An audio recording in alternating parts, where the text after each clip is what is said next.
So today we are dealing with the surface chemistry, and you have to study about the colloids. What are colloids and how they are prepared, what are their properties, etc.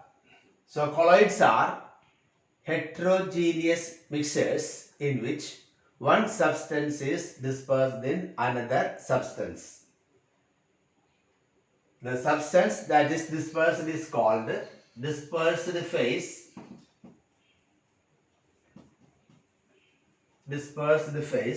And the substance in which it is dispersed, or the medium in which it is dispersed, is called dispersion medium. Dispersion medium. So colloids are heterogeneous mixtures in which one substance is dispersed in another medium. The substance which is dispersed is called dispersed phase, and the medium in which it is dispersed is called dispersion medium. Coming to classifications, based on their physical state of the dispersed phase and dispersion medium, they are classified into one, solid salt. Here, solid dispersed in solid. Solid dispersed in solid is called solid salt. That is colored glass, gemstone, etc. Then second is salt. That is solid dispersed in liquid. When solid is dispersed in liquid, it is called salt. So salt is a colloid in which a solid is dispersed in liquid. Example, paint. That is an example for salt. Then third is emulsion. That is liquid dispersed in liquid. When a liquid is dispersed in liquid, it is called emulsion. Example is milk. Liquid fat dispersed in water. That is milk. So milk is an example for emulsion. So emulsions are colloids in which liquid is dispersed in liquid. Then fourth one is gel. That is liquid dispersed in solid. When liquid is dispersed in solid, it is called a gel. Gelatin. That is an example for that. So these are the classification of the colloids based on their physical state of the dispersed phase and dispersion medium.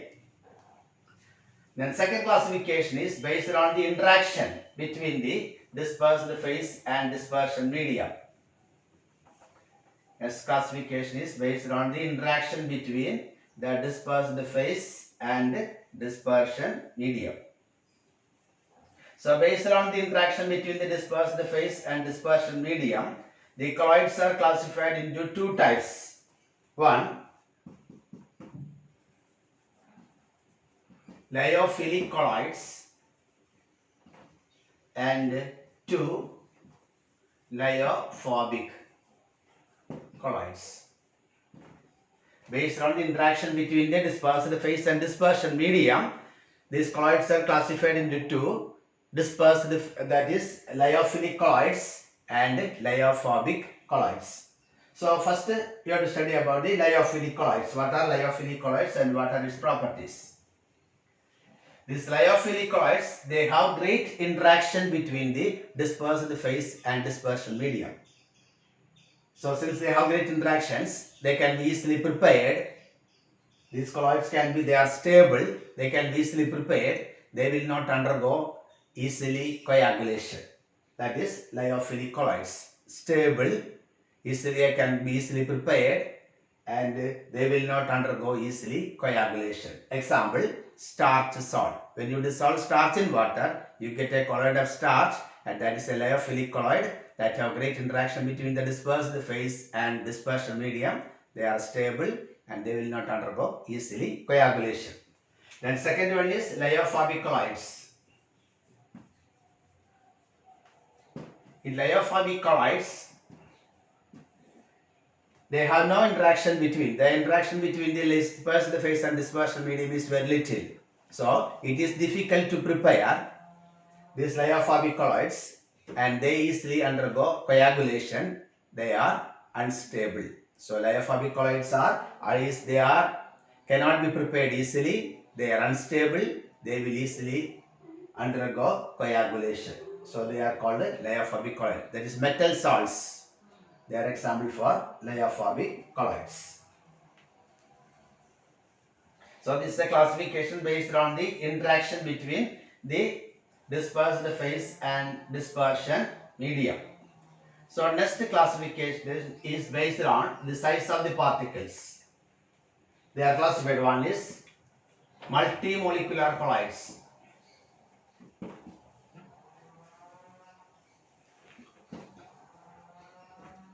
Multimolecular colloids. Then macromolecular colloids. And third, associated colloids. Associated colloids. So based on the size of the particles, they are classified into three. One is multimolecular colloids, second macromolecular colloids, and third associated colloids. So first we will study what is multimolecular colloids. They are very small particles. The particles are very tiny, but on dissolution in a solvent, in a dispersion medium, they aggregate together, they collect together to form the colloidal state. So multimolecular colloids the particles are very tiny particles, but when they are dissolved in a dispersion medium, they aggregate together, they collect together and to form the colloidal state. Sulfur salt, that's an example for that multimolecular colloids. Then second one is macromolecular colloids. In macromolecular colloids, the particles are in the colloidal state itself. So when you disperse in a dispersion medium, that form the colloid. The starch, gelatin, glue, etc. They are example for macromolecular colloids. Then coming to third one, associated colloids. That is, in the normal concentration, they act as electrolyte, but at higher concentration, they act as colloids. Associated colloids are at normal concentration, they act as electrolyte, but at higher concentration, they act as colloids. So these are the three classifications based on the size of the particles. 1. Multimolecular colloids. 2. Macromolecular colloids. And 3. Associated colloids.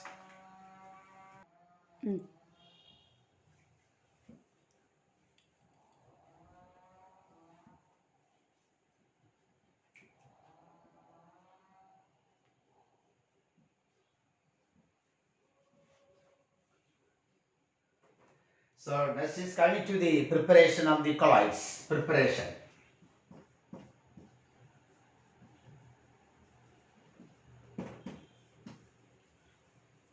Preparation of colloids. One is chemical method.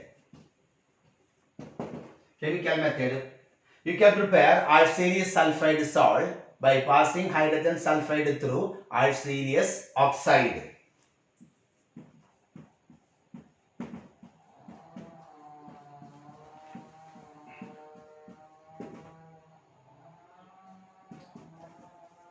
That is, when you pass hydrogen sulfide gas through arsenious oxide solution, you get a colloid of arsenious sulfide and water.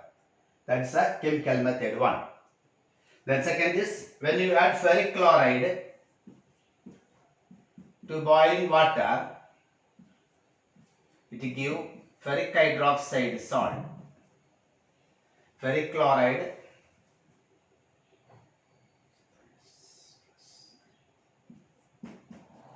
when you add ferric chloride solution to boiling water, drop by drop, it undergoes hydrolysis to give ferric hydroxide salt and HCl will be formed.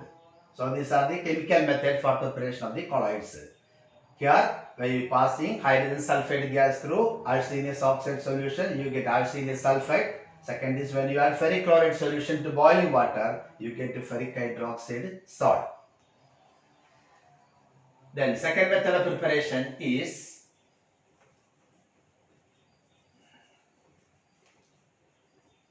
electrical disintegration method. Electrical disintegration method. That is the next method. Electrical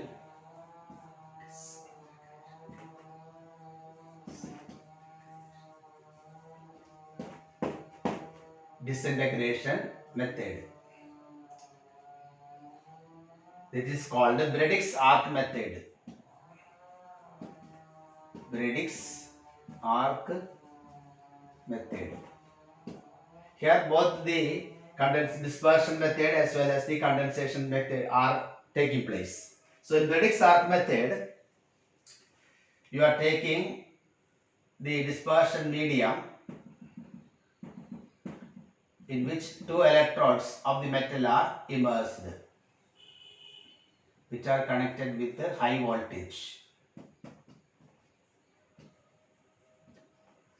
These are the metal electrodes. This is the dispersion medium. Dispersion medium. So this is kept in ice bath.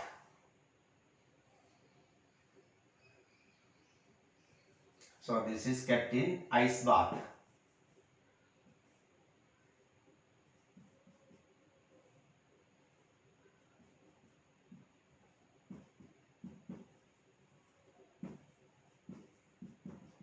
So this is ice bath. So in Bradix arc method, an electric arc is struck between two electrodes, metal electrodes dispersed in dispersion medium. So what happens? The spark between the electrodes. So due to the high heat produced, the metal vaporizes, but that vapor will condense to the colloidal state because it is kept in ice bath. So that method is electrical disintegration method called Bradix arc method. That is, we are striking an electric arc between two metal electrodes which is immersed in dispersion medium. So when current passes through it, there will be spark between the electrodes. So due to the intense heat produced, the metal vaporizes but condenses to the colloidal state because it is kept in ice bath, and that process is called the Bradix arc method. You can prepare. So you can prepare metal salts like this, or the gold, silver, etc. You can prepare by this method called the electrical disintegration method, called Bradix arc method. So next method is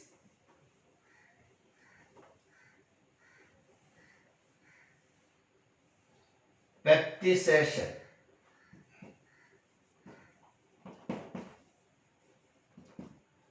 Peptization.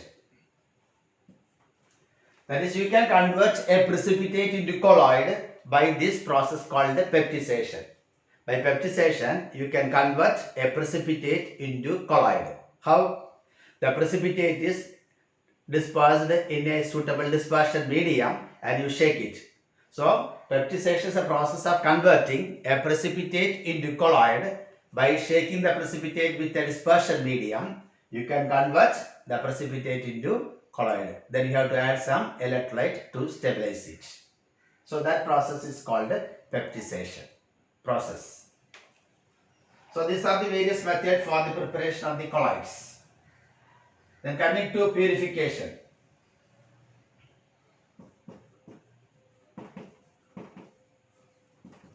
Purification. One by dialysis.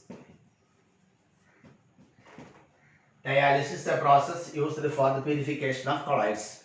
That is the colloid. We have to remove the electrolyte present in the colloid. If the electrolyte is present, it will undergo coagulation.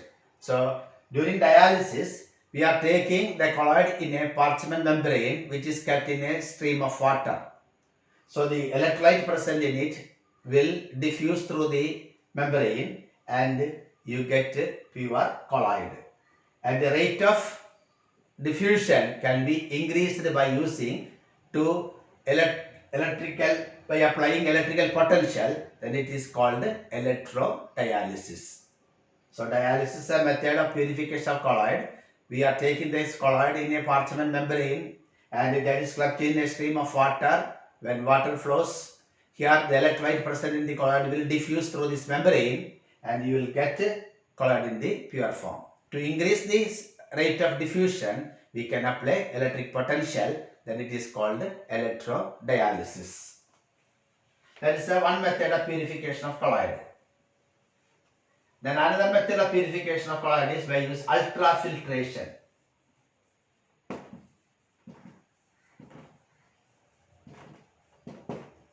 Ultrafiltration. Here, ordinary filter paper, if you are using for filtering the colloid, this colloidal particle will pass through the filter paper because size is very small.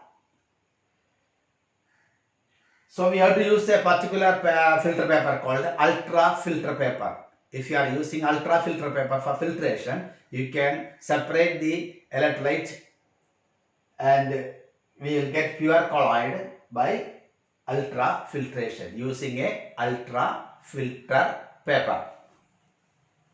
So these are the two methods of purification, one by dialysis or by electrodialysis, second by using ultrafiltration. So after the preparation and purification of colloid, next you have to study about its properties. Properties of colloids. One is optical property called Tyndall effect.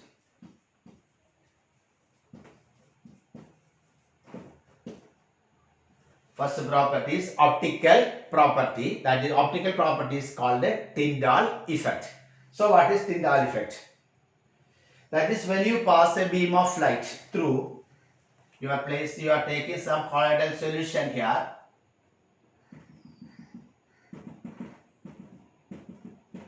and you pass light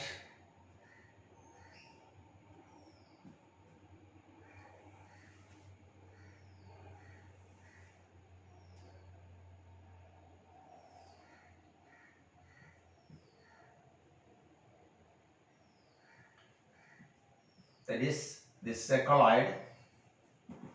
So through the colloid you are passing light which is kept in dark. You place it in dark, you can see the path of the light. Here the light is passing through this, so you can see the path of the light become visible, and that property is called the Tyndall effect. That is, when a beam of light is passed through a colloidal solution which is kept in dark, we can see the path of the light become visible.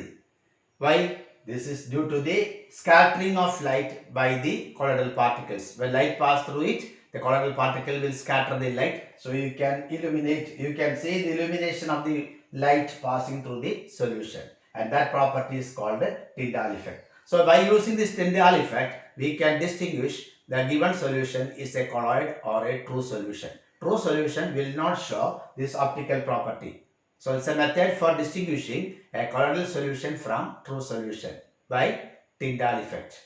That is, when a beam of light is passed through a colloidal solution kept in dark, the path of the light becomes visible due to the scattering of light by the colloidal particles. And that property is called optical property or Tyndall effect.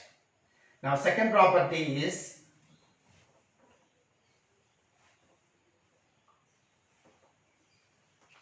Brownian movement.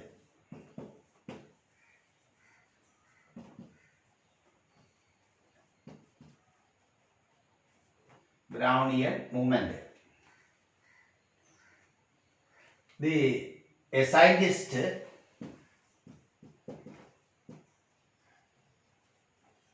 Zsigmondy, Zsigmondy, Zsigmondy, a scientist, discovered an instrument called ultra microscope by using this principle of Tyndall effect.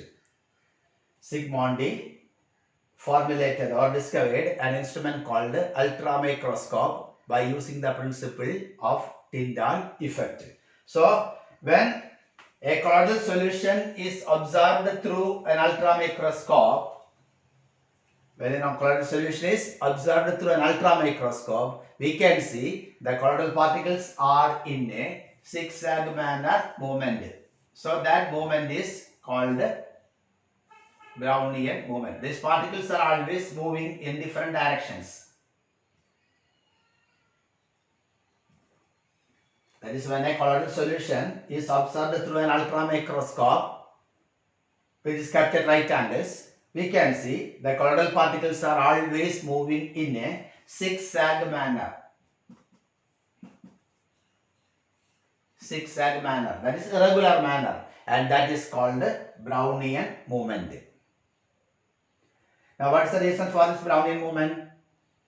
It is due to the unequal bombardment of the molecules of the dispersion medium on the dispersed phase. So, what is Brownian movement? When a colloid is observed through an ultramicroscope, which is kept at right angles, we can see the particles are moving in a zigzag manner, and this is due to the unequal bombardment of the molecules of the dispersion medium on the dispersed phase. The molecules of the dispersion medium undergo unequal bombardment on the dispersed phase. So that will result in the Brownian movement. And this Brownian movement gives stability to the colloids because the particles are always moving.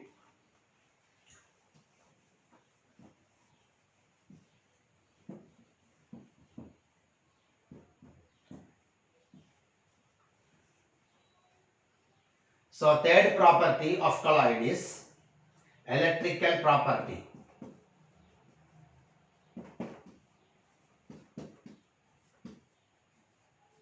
Electrical property called electrophoresis.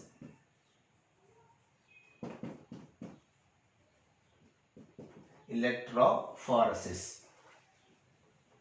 You know, the colloidal particles are charged particles. They will be charged either positive or negative. Only one charge will be on the colloidal particles. The metallic oxides and hydrated oxides, hydroxides, oxides, etc. They are positively charged particles. Then metals, then sulfides of the metals, they are negatively charged. Then carbon, clay, etc. they are negatively charged. So positively charged particles are metallic oxides and hydroxides are positively charged colloidal particles, while these metals, then sulfides of the metals, then carbon, clay, etc. they are negatively charged particles.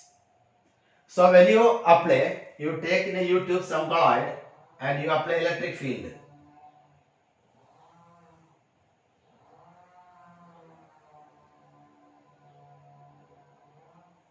You are taking colloidal solution in a U-tube and you are applying electric field.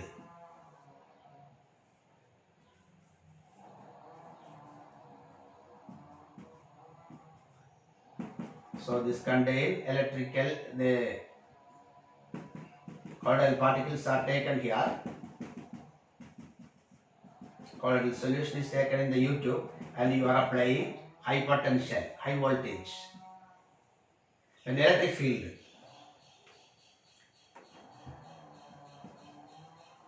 Electricity is connected to it. So when this is a colloid, this contains colloid.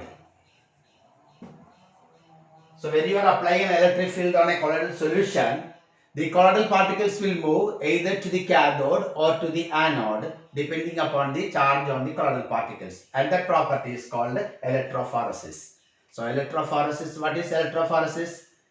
That is when you apply an electric field to a colloidal solution, the colloidal particles will move either to the cathode or to the anode depending upon the charge on the colloidal particles. At that moment is called that property is called electrophoresis.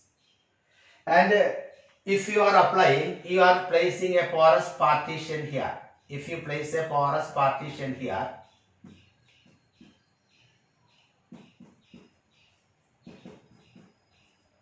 if you place a porous partition here, and you are applying electric field. So during electrophoresis, if you are placing a porous partition and restricting the movement of the colloidal particles in that size, the medium will move in the opposite direction. Then it is called electroosmosis.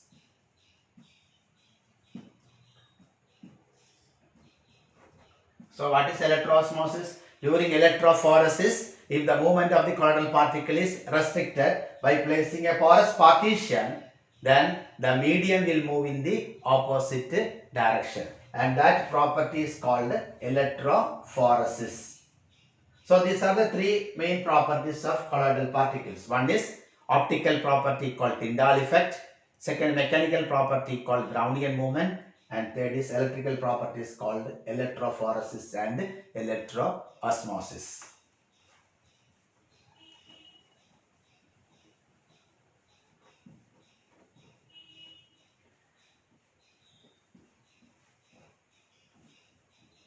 Next we have to study about the preferential adsorption and stability for the colloid. What are the reasons for stability of colloid?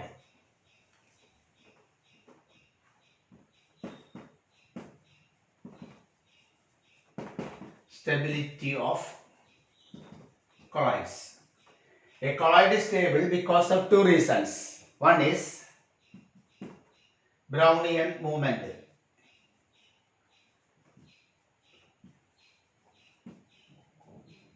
So due to Brownian movement, the colloidal particles are always moving, so they will not get together or they will not undergo coagulation. So that gives stability to the molecules, the colloid. So colloids are stable because of one, Brownian movement, and two, repulsion due to same charge. Repulsion due to the same charge. You know, you have studied that colloidal particles will be either positive or negative. So like charge repel each other. So colloidal particles, their particles will always repelling each other. So that gives stability. Second is they are always moving. That is called Brownian movement. So these two properties give stability to the colloid. One, Brownian movement, and other is repulsion due to same charge on the colloidal particles. So next is preferential adsorption. What is preferential adsorption?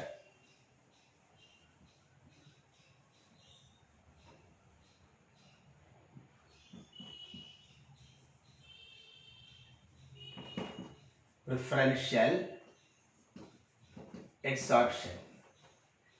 So for that you are taking in a beaker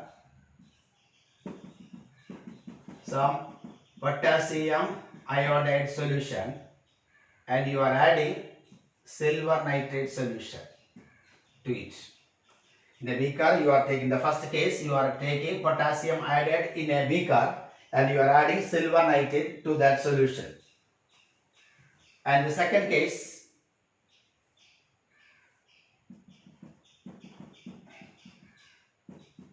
here silver nitrate is taken in the beaker and you are adding potassium iodide solution. That's the second case. So in the first case we are adding silver nitrate to potassium iodide solution. So it will form silver iodide salt, colloid. In the second case also, when you add potassium iodide to silver nitrate solution, it will also produce silver iodide colloid. In both cases, silver iodide colloids will be formed. But in the first case, the silver iodide absorb the iodide ions. It will absorb the iodide ions on its surface. So this becomes a negative salt. So when silver nitrate is added to potassium iodide, silver iodide salt will be formed. It will absorb the iodide ions, so that will give a negative salt. But in the second case, when you add potassium iodide to silver nitrate, again silver iodide will be formed, but it absorbs the silver ions. So this becomes a positive salt. So that is the difference. When iodide is absorbed, it gives a negative salt. But when silver is absorbed, it will give a positive salt. So that is preferential adsorption. Again, during this preferential adsorption, when it adsorbs the iodide ions, the potassium ion will be in the outside. So this will give two layers. First layer contain potassium ion and second layer contain the silver iodide adsorbed iodide ions. So there will be two layers. In the second case, when silver is adsorbed, this nitrate will be in the second phase, second layer, nitrate ions. So again there will be two layers, and these two layers have some charge, plus and minus charge. So that will develop a potential difference, that is called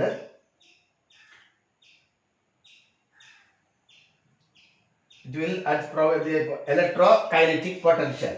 Electrokinetic potential. Silver ion, the iodide ion when adsorbed, it will have potassium ions in the outer surface. So this develops a potential difference, electrokinetic potential. In the second case also, silver the nitrate is adsorbed here, so that will also develop a potential difference between these two. That is theta potential.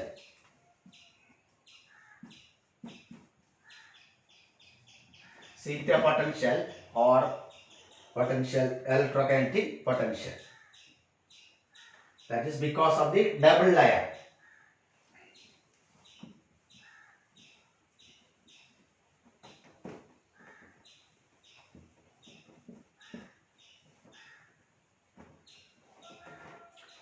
So today you have studied about the colloids. Once again, summing what you have studied, colloids are heterogeneous mixtures in which one is this one medium or one substance is dispersed in another medium, called dispersed phase and dispersion medium.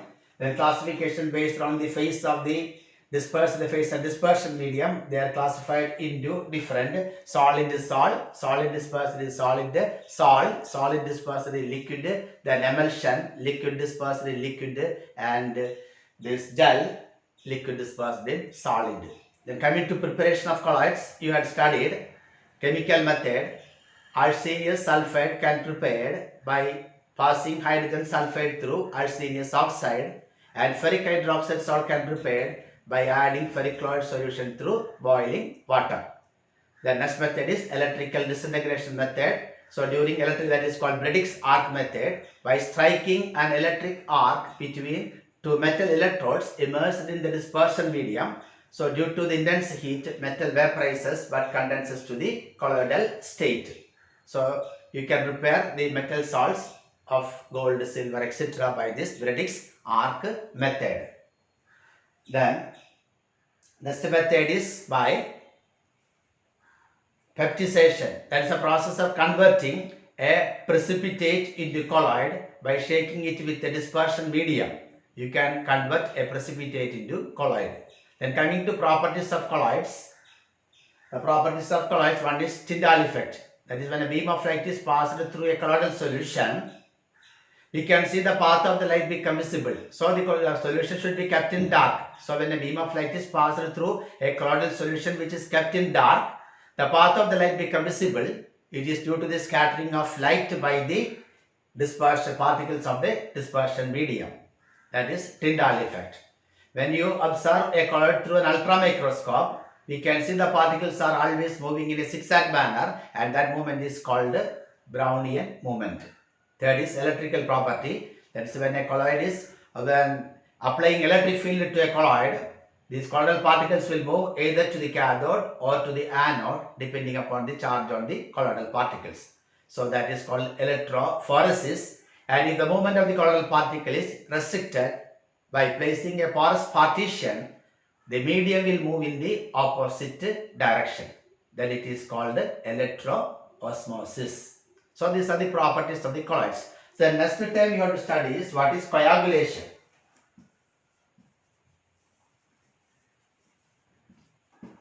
What is coagulation? That is when you add small amount of electrolyte to a colloid, the colloid will get undergo coagulation, precipitation. So coagulation is a process of converting a colloid into precipitate. Colloid to precipitate. That is coagulation. But peptization,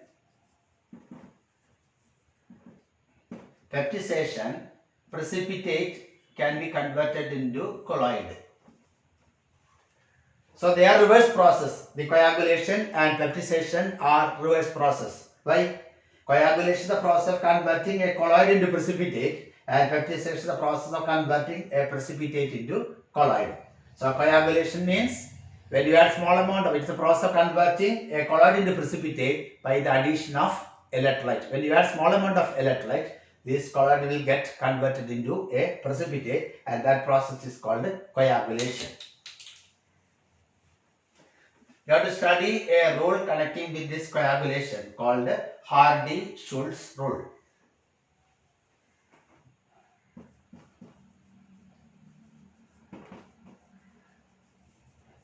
Hardy-Schultz rule. So what is Hardy-Schultz rule? Higher the valency of the precipitating ion, greater will be the precipitating power. That is, as the valency of the precipitating ion increases, the precipitating power also increases. That is, if you want to precipitate a single negative ion or a single positive ion, we have to add a colloid, an electrolyte containing a same charge. So a negative charge, single negative charge can neutralize or coagulate a single positive. But in the case, for example, chloride, if you take sulfate or a divalent, which have, so this can be coagulate two positive charges. Two positive charge, the colloid is having two positive charge, can be coagulated by using one sulfate ion. Similarly, if it is having phosphate, as the valency increases, precipitating power increases. Another example is, to create a negative ion, we have to use sodium ion can be used, calcium ion can be used, aluminum ion can be used. So if the colloid is having only one negative charge, one sodium ion required for one negative, but one calcium can coagulate two negative charges, and one aluminum ion can coagulate three negative charges. So as the valency of the precipitating ion increases, the precipitating power also increases, and that rule is called Hardy-Schultz rule.